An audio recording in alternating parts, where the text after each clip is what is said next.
Televisa presenta. ¿Cómo están? Muy buenas tardes. Comenzamos con noticias.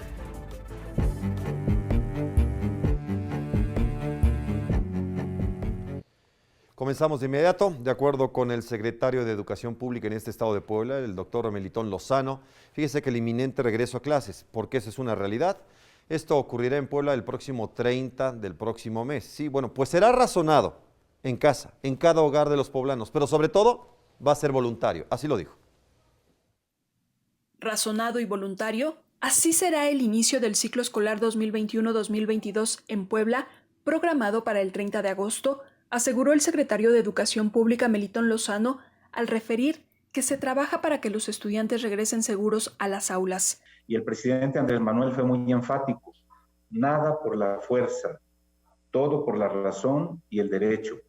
Y eso me lleva a enfatizar que el regreso tendrá que ser razonado, muy razonado, pero al final de cuentas es voluntario. El gobernador Miguel Barbosa Huerta reiteró que en sintonía con el gobierno federal y el posicionamiento del presidente Andrés Manuel López Obrador, en Puebla se trabaja para que el retorno a las aulas sea ordenado y apegado a las exigencias de la pandemia de la COVID-19.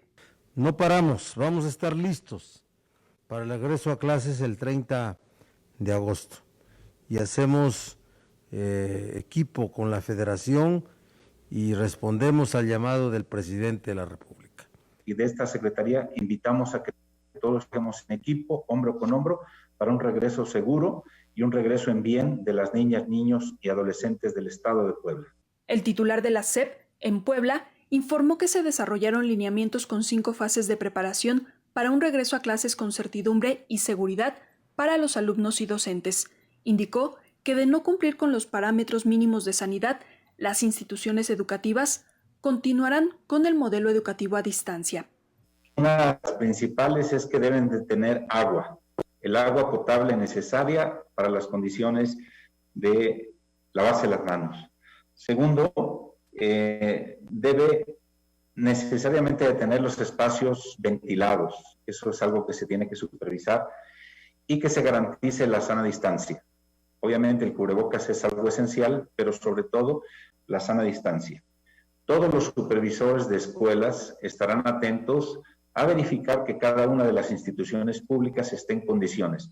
La que no estuviera en condiciones continuará en su modelo de educación a distancia. Mientras tanto, hasta enero de 2021 se reportó una deserción escolar de 5.017 estudiantes a quienes mediante la campaña Nadie afuera, nadie atrás se logró reintegrar a 3.850 alumnos. No obstante, al término del ciclo escolar se contabilizó que más del 20% ya no asistió a clases. Y el corte que hicimos ahorita a fin de ciclo, todavía existen 1.167 alumnos con una comunicación inexistente. Hay razones, hay papás que se llevaron a sus hijos a trabajar al norte del país, a la UBA, por ejemplo, y hay múltiples razones. Maribel Espinosa, Noticieros Televisa.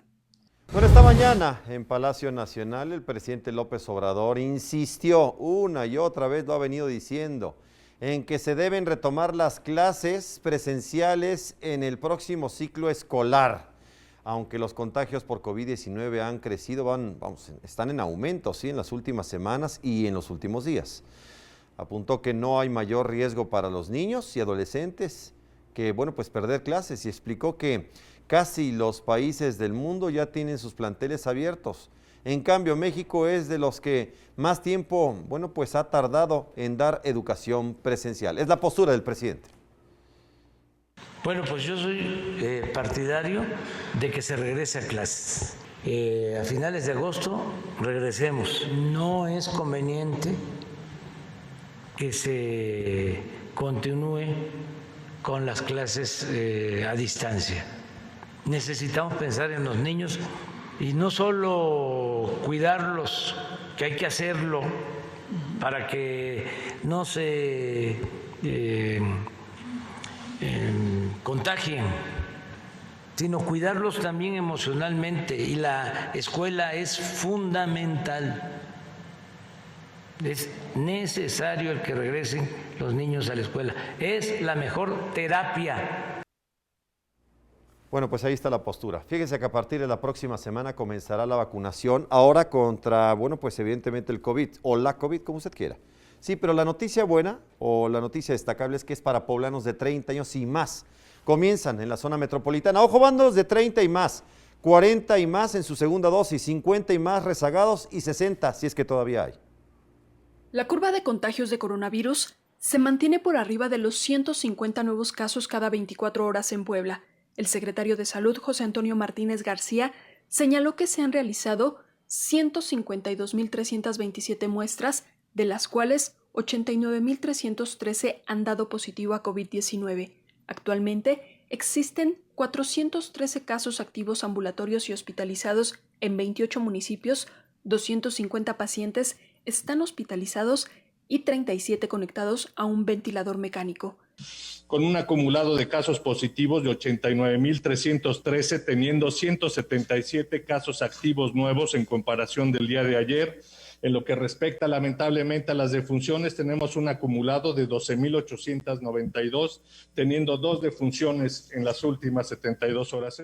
Esta tendencia de contagios y hospitalizaciones se mantiene en los menores de 18 años. Defunciones en menores de edad, hasta el momento desde que inició la pandemia, llevamos 57 lamentables defunciones. En número de contagios, en casos menores de 18 años, llevamos 2.434.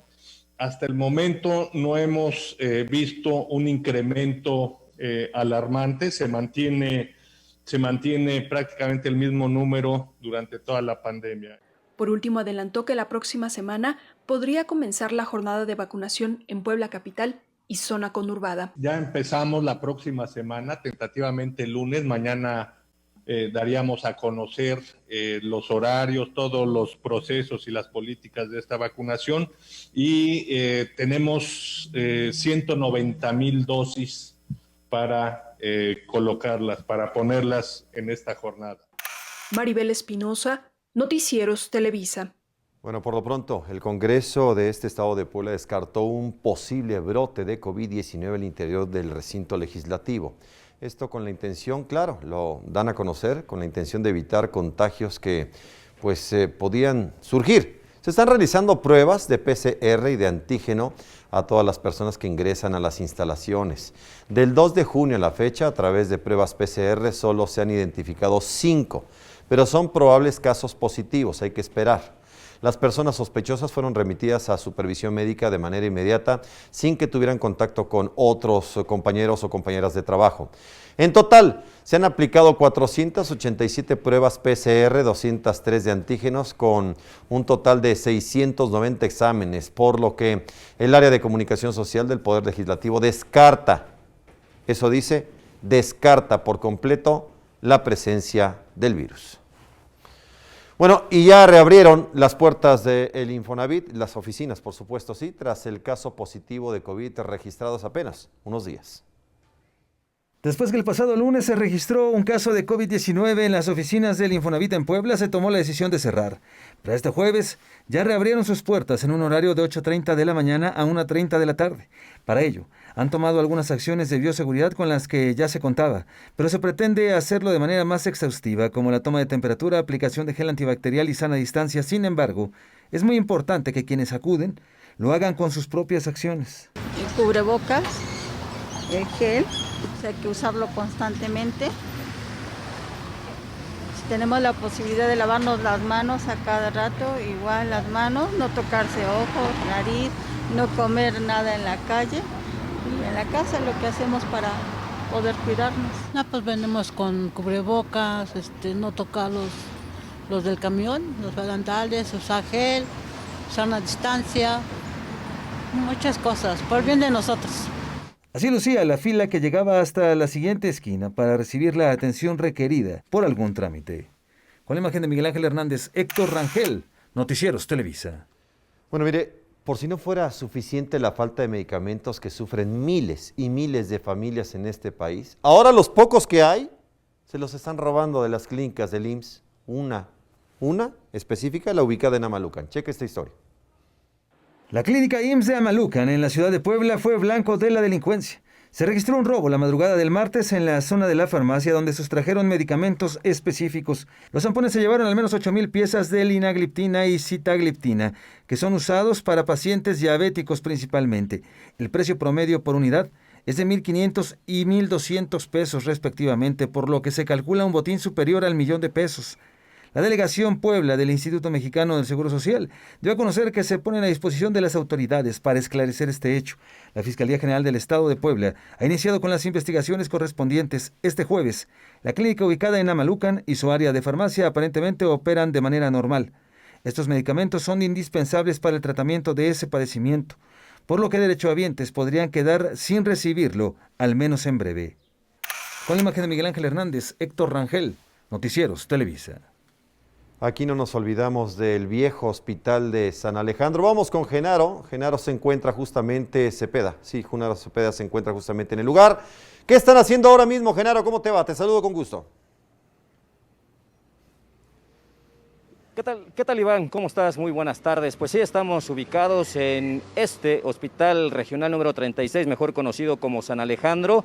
Y es que pues ayer se daba a conocer la noticia de que iniciaban los trabajos de desmantelamiento de lo que son esos barandales que vemos al fondo, gracias a las imágenes de mi compañero Alfredo Santos, quien nos está mostrando que ayer se reportó que comenzaron estos trabajos. Sin embargo, Iván, comentarte que hasta el momento, al menos las personas que tienen sus negocios en este punto aledaño, nos mencionan que hoy no se presentaron a trabajar, lo que pues ha mostrado indignación, y es que no es para menos porque estamos a punto de cumplir 4 años desde aquel 19 en septiembre de 2017 con aquel terremoto, donde pues prácticamente ya no volvió a funcionar este hospital que en su momento albergó 415 camas. Mencionarte, Iván, que luego de diversos procesos y varios años, pues el año pasado Zoé Robledo, el titular del IMSS, visitó Puebla para mencionar que los ingenieros de la Secretaría de la Defensa Nacional serían quienes se harían cargo de esta demolición. A final de cuentas han pasado varios meses, ayer trascendió pues y también lo vimos en imágenes en redes sociales, también lo llevamos nosotros, mencionando que iniciaban estos trabajos para retirar estos barandales de las escaleras. Lo cierto es que hoy brillaron por su ausencia estos chatarreros que nos decía una persona, así les llaman, no se presentaron a trabajar, y mencionarte que es preocupante, Iván, porque apenas el lunes estuvimos en la Margarita y nos llamó bastante la atención que hay muchas personas en el área de urgencias que están esperando a sus familiares y nos decían que los pacientes están prácticamente sentados, no hay camillas, no hay camas, y esto derivado a la falta de un hospital como este Hospital San Alejandro, que de acuerdo a Zoé Robledo mencionaba que este hospital no puede ser demolido por explosivos debido a que está una a demoler. A final de cuentas tendrían que determinar cómo se iba a demoler. A final de cuentas, Iván, este nosocomio pues está prácticamente olvidado. Ya estuvimos recorriendo varias calles aledañas y pues nos llama la atención que pues prácticamente es un hospital fantasma, no hay trabajos, a pesar de que ayer se dio a conocer, Iván, pues lamentable la situación, no se avanza, 4 años ya a punto de cumplirse este tema, Iván. Sí, lamentable sin duda alguna. Uno, el que tú bien refieres, es un hospital de guerra, parece un hospital de guerra, me refiero al de la Margarita, y un hospital fantasma. Te agradezco mucho el reporte, estamos en comunicación, te mando un abrazo, por supuesto a ti y al equipo. Mire, la administración Biden, en otras noticias, extendió las restricciones de viajes no esenciales para la frontera entre México y Estados Unidos hasta el 21 de agosto. Esto, claro, es por el incremento de contagios de COVID-19 en ambos países, particularmente en la franja fronteriza. La presencia de la variante Delta está preocupando y mucho, y sobre todo, está contagiando y mucho. Las restricciones no se aplican al comercio transfronterizo. Los ciudadanos norteamericanos y los residentes permanentes legales, así como las personas que viajan con fines médicos o para asistir a la escuela, entre otros. Las restricciones entran en vigencia este jueves y permanecerán, le repito, en esa condición de vigente hasta el próximo 21 de agosto, a menos que sean enmendadas o rescindidas antes de esa fecha. Ahora fue en la colonia Playas del Sur, donde vecinos tuvieron que reportar a las autoridades otro funesto hallazgo. Un cadáver encobijado fue localizado este jueves en la colonia Playas del Sur. Fueron algunos vecinos los que se percataron de la presencia del cuerpo sin vida, sin que hasta el momento se pueda definir si se trata de un hombre o una mujer. Ante este hecho, alertaron a las autoridades a través del número de emergencia 911. Al lugar acudieron elementos de la Secretaría de Seguridad Ciudadana para acordonar, ya que el reporte fue corroborado. El personal de la Fiscalía General del Estado realizó el levantamiento del cadáver, de quien hasta este momento se encuentra en calidad de desconocido, sin que se tengan detalles de sus rasgos físicos o su sexo. Será en las próximas horas cuando se sepan más datos de este hallazgo para dar con los familiares y reclamen el cuerpo. Con información de Sadit González, Noticieros Televisa. En el actual gobierno estatal no hay ni habrá espionaje o perseguimiento político en contra de nada ni de nadie. Así lo aseguró el gobernador del estado, Miguel Barbosa Huerta, quien en conferencia de prensa virtual, claro, recordó que en el pasado cercano, el estado de Puebla, pues sí, también fue sujeto a estas prácticas mismas que se utilizaron para amenazar, amedrentar a empresarios y a otros muchos personajes, ¿sí? Incluso a ciudadanos. Reveló que cuentan con evidencias de otras operaciones mismas que serán aportadas a la Fiscalía General del Estado en estas investigaciones. Y les doy mi palabra que mi gobierno nunca lo hará. Nunca lo hará.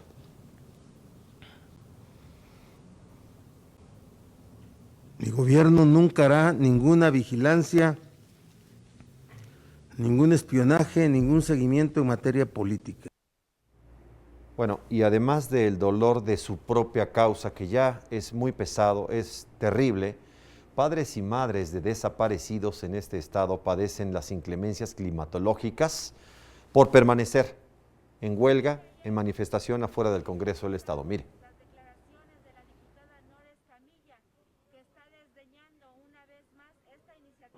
Esta situación, por supuesto, tiene que ver con una ley de desaparecidos que están solicitando desde hace ya mucho tiempo. El tema, por supuesto, sigue en análisis y se espera que se debata lo antes posible, le decía yo, en esta legislatura. A pesar del dolor que significa tener un hijo e hija desaparecidos, en Puebla, madres y familiares de personas no localizadas suman a su causa soportar las inclemencias de la calle y clima afuera del Congreso del Estado, luego que desde hace 6 días mantienen un plantón para pedir a la 60ª legislatura sesionar de manera extraordinaria para sacar la ley en materia de desapariciones y con ello aportar recursos para fortalecer las labores de búsqueda. Piden sensibilidad a los diputados locales para dar luz verde a dicha ley, que se encuentra congelada en las comisiones de Derechos Humanos y Procuración de Justicia desde el año pasado. 6 días de plantón, ni siquiera tendríamos que haber llegado a instalarnos aquí. ¿Cómo es el día a día? Pues es el seguir resistiendo, el no quitar el dedo del renglón, porque esta es una causa que no es de María Luisa, esta es una causa que no es solo por el hijo de María Luisa, por Juan de Dios, esta es una causa por todas las madres, por todas las familias que buscan a un ser desaparecido en nuestro estado.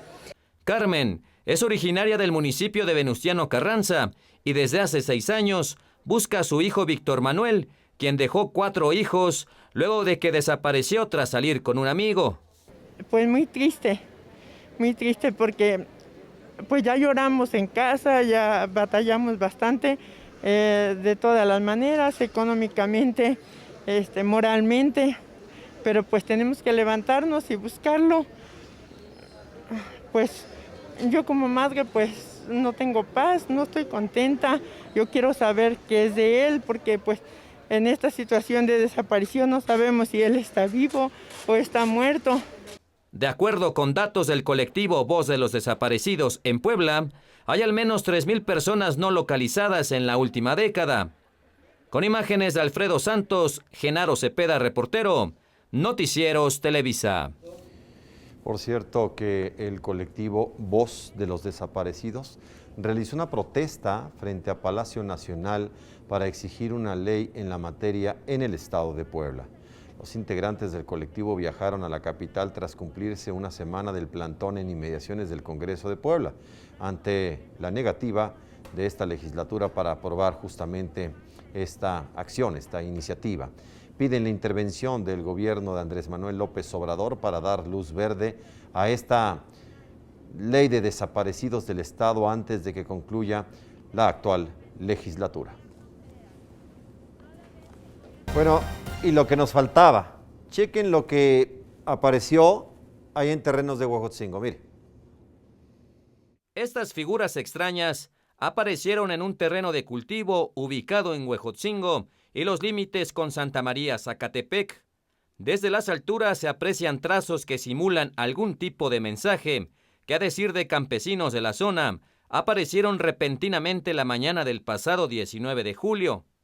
En una superficie de aproximadamente 300 metros de largo por 50 metros de ancho, el cultivo de cebada tiene plantas dobladas sin que tengan indicios de que las ramas hubieran sido quebradas. Tampoco se hallaron huellas de llanta de tractor ni rastro de mano de obra. La madrugada de lunes, vecinos escucharon un ruido parecido al de las turbinas de un avión. Al amanecer se llevaron la sorpresa de las extrañas formas en el terreno, por lo que dieron parte a la Policía Municipal de Huejotzingo. Este miércoles, personal de la Coordinación Estatal de Protección Civil del Estado de Puebla arribó al punto para comenzar un análisis del terreno. Sin embargo, fueron amedrentados por el dueño, quien dijo que no quiere a gente extraña en su propiedad para evitar aglomeraciones, tal y como ocurre en el socavón de Zacatepec. Para evitar una confrontación, el personal de la coordinación se retiró del lugar. Vecinos dijeron fuera de cámara a Televisa Puebla que el dueño del terreno es una persona conflictiva y en ocasiones realiza disparos de arma de fuego en señal de intimidación. El lugar se ubica a 1 kilómetro de distancia del gigantesco socavón de Santa María, Zacatepec, y hasta el momento no se encuentra acordonado por ninguna autoridad. Genaro Cepeda, Noticieros Televisa. Este día se informó que la espuma que se está esparciendo en ríos y en el lago, es un drenaje abierto, ¿sí? El de Valsequillo, se debe a los fosfatos que se emplean en detergentes y otros elementos.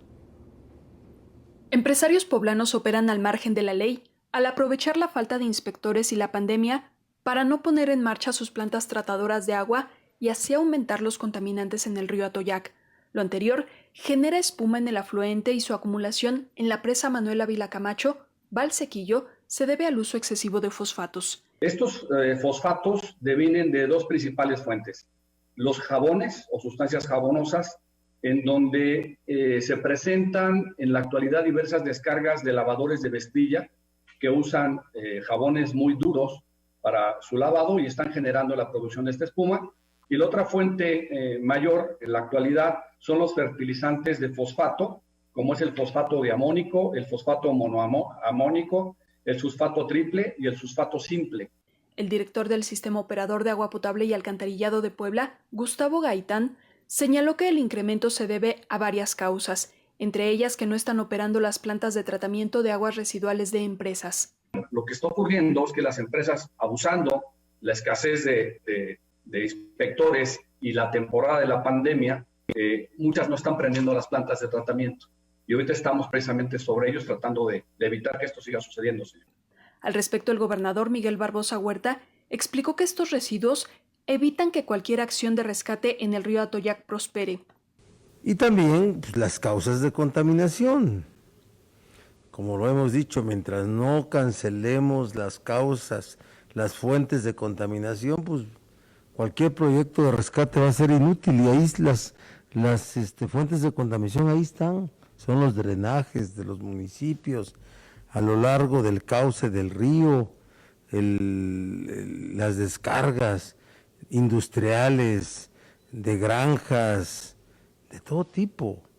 El director del SUAPAP, Gustavo Gaitán, informó que en Puebla operan 6 plantas tratadoras de agua que procesan 5.5 millones de metros cúbicos procedentes de domicilios. Sin embargo, alrededor del 40% de los afluentes que llegan al río no tiene este proceso.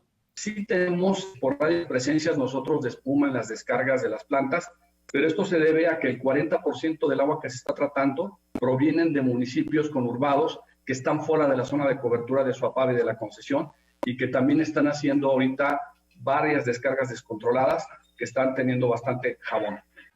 Maribel Espinosa, Noticieros Televisa. Vamos a revisar la materia climática. Hola Alma, te saludo.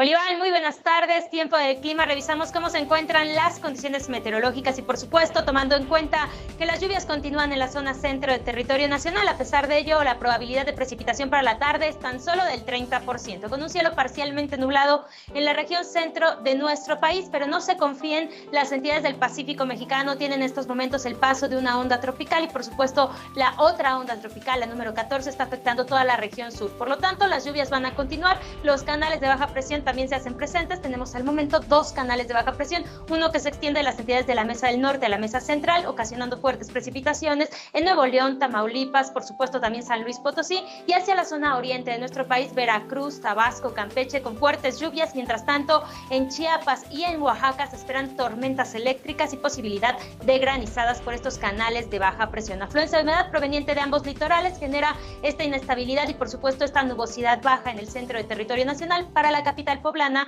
al momento tenemos un cielo parcialmente nublado, pero se espera que después de las 6 de la tarde incremente la nubosidad. La temperatura actual oscila de los 22 a los 23 grados Celsius y a las 9 de la noche el valor sea de 17 a 18 grados. Incrementa la probabilidad de lluvia a 40% para la noche. Al momento 30% de probabilidad de lluvia, en la noche 40% de probabilidad de precipitación. Mejoran las condiciones meteorológicas el viernes con máxima de 25, mínima de 7 a 8 grados Celsius, mayormente despejado. El sábado máxima de 26 con mínima de 7 a 8 grados, también mayormente despejado, cielo soleado para el sábado, buenas condiciones meteorológicas para el fin de semana, y el domingo máxima de 26 con mínima de 9 a 10 grados Celsius, parcialmente nublado y probabilidad de precipitación al 80%. Regresan las lluvias para domingo y para lunes. Hasta aquí el pronóstico del tiempo. Mi cuenta en Twitter, @almabatv. Vamos a una pausa comercial.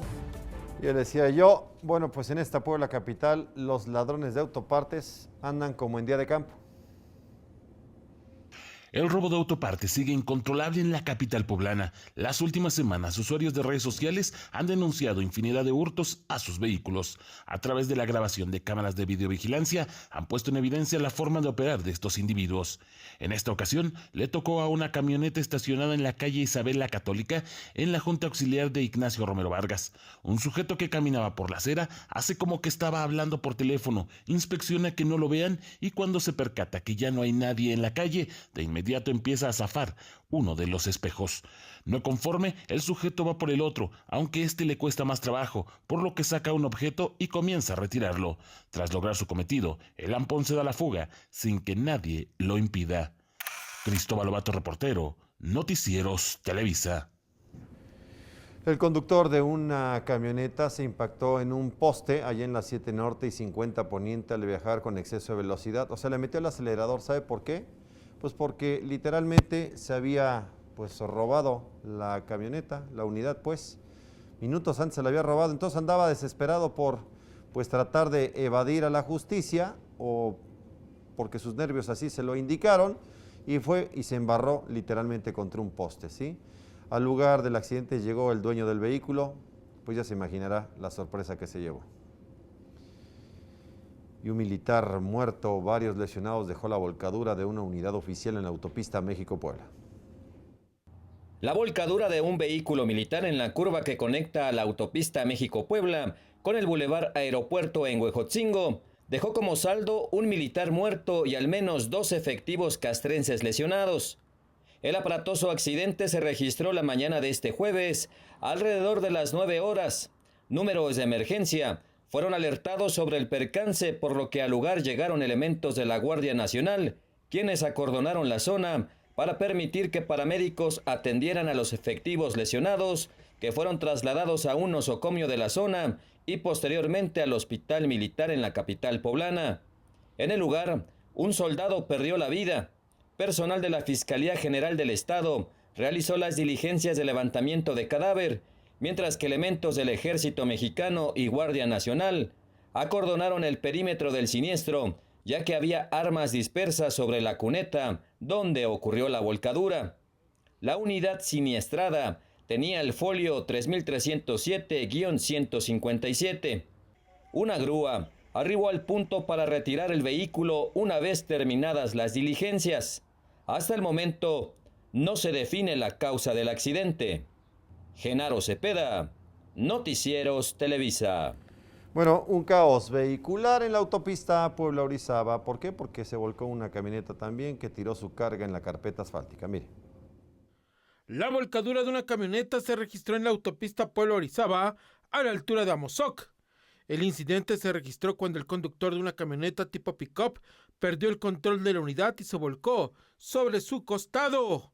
El cargamento de huevo que llevaba en la batea se cayó y esparció sobre la cinta de circulación, por lo que fue necesario que los vehículos que pasaban descendieran su velocidad y circulaban con extremo cuidado.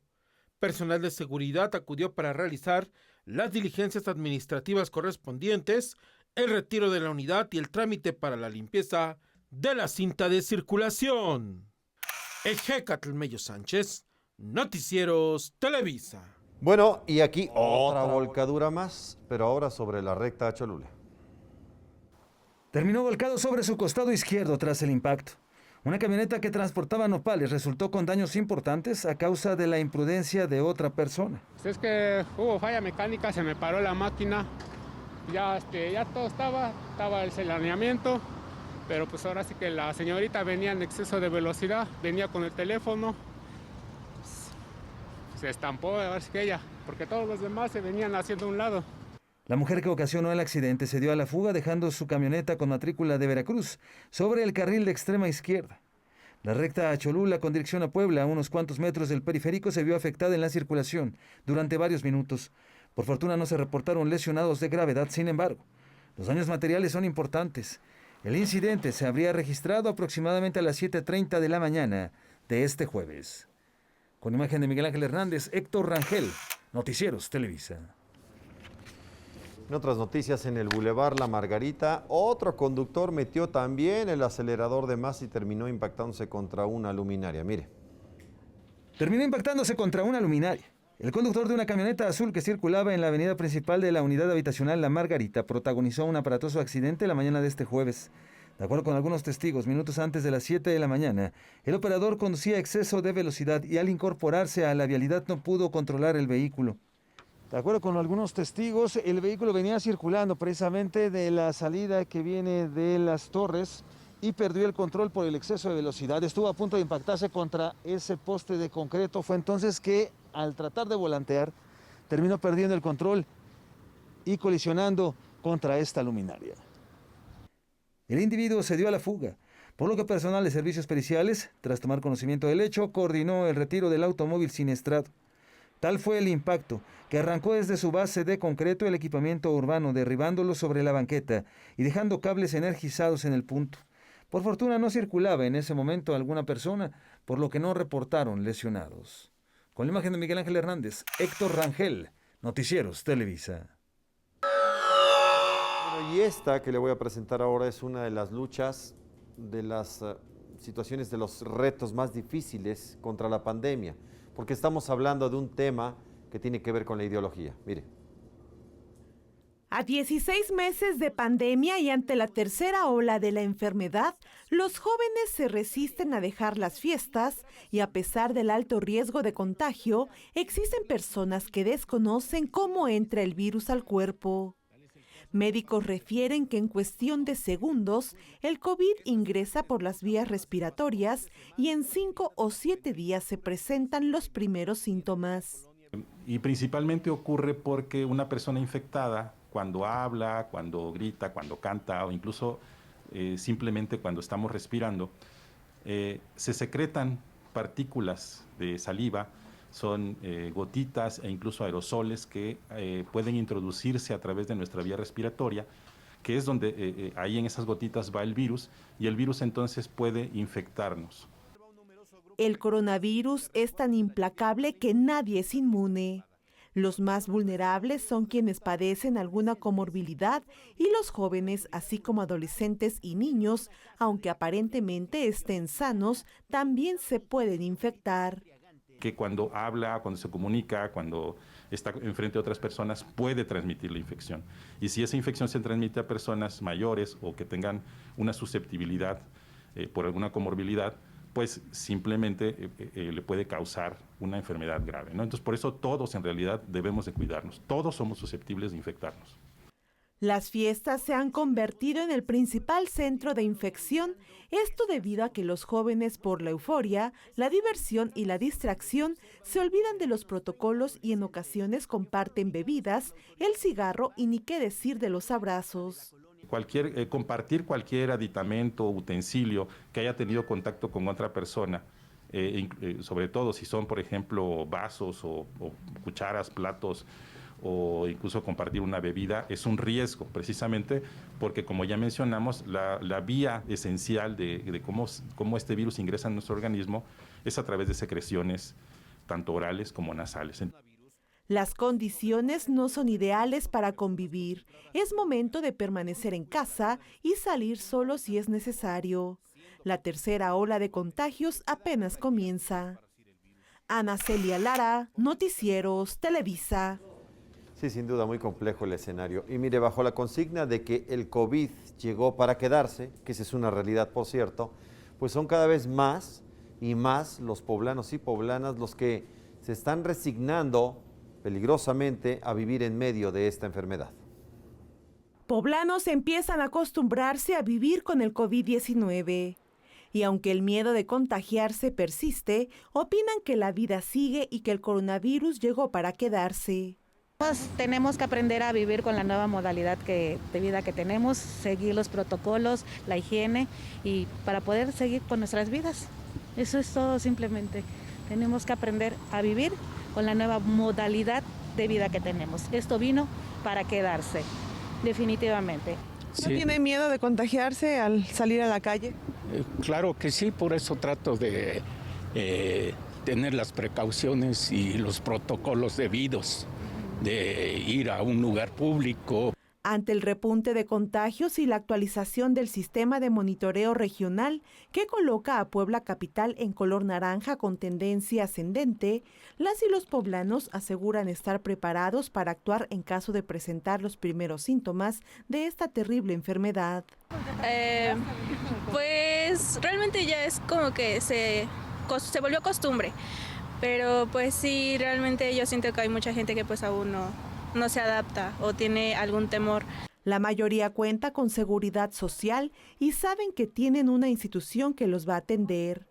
Y hoy son los jóvenes quienes están sorprendidos porque la edad promedio de contagio es de 38 años y de hospitalizados apenas superior a los 40 años. Miedo como tal, no, pero sí como que me da como una espinita. Porque tengo gente adulta en casa, entonces sí, por ejemplo, en el trabajo y así, sí me da miedo cómo llevar el virus, pero pues igual sigo todos los protocolos de sanidad y todo eso. Ana Celia Lara, Noticieros, Televisa. Bueno, pues hasta aquí la información de este jueves. A todos muchas gracias, buena tarde. Recuerde, hay que cuidarse mucho y el cubrebocas funciona así, pero hay que utilizarlo de manera correcta. Muchas gracias, buena tarde.